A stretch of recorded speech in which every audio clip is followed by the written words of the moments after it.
Гоги казва: хайде да тръгваме към плантацията с боровинки, където храстите растат. Берете ги пресни, сочни и сладки, да научим за боровинките какво удоволствие. Бери ми, яши прави боровинки, вкусна торта да сложим от градината до купата. Какво вкусно зрелище, боровинките са толкова сладки, няма нищо по-хубаво. Чино се сме, вижте колко са сини, малки кръгли съкровища от трина роса. Гледай как пчелите летят и се носят, природни помощници, рамо до рамо.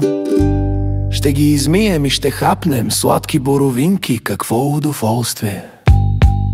Бери ми, яши прави боровинки, вкусна торта да сложим от градината до купата. Какво вкусно зрелище, боровинките са толкова сладки, няма нищо по-хубаво.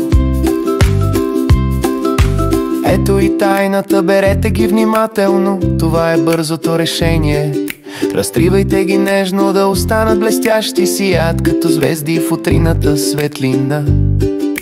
Нека намачкаме няколко, разбъркаме с грижа, да направим сладко от боровинки, да споделим с всички.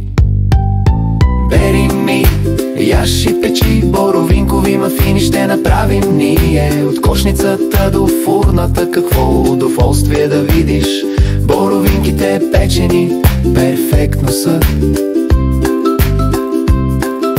Да ги преброим едно по едно, да учим числата докато се забавляваме. 10 копата, после още 5 наред, математика и лакомства. Това е чудесно. Кръгли форми, подредени и красиви.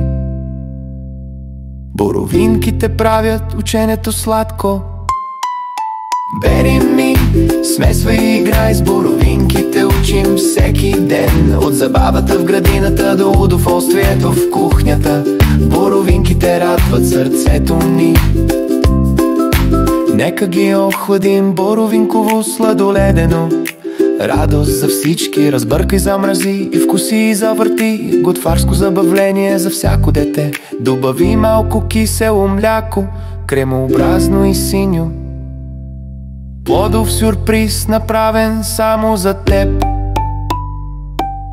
Бери ми, яши прави боровинки, във всякакви форми ще печем. От пай до смути, бисквити също, боровинкова магия във всичко, което правим. Така че елате, денят още не е свършил. С Гоги и Чино ученето е забавно. Берене, броене, смесване и още боровинки завинаги, кой би поискал повече. Бери ми, яш играй, боровинковите приятели ни показват пътя. Сладостта на природата, чиста и ярка, боровинки завинаги, невероятни.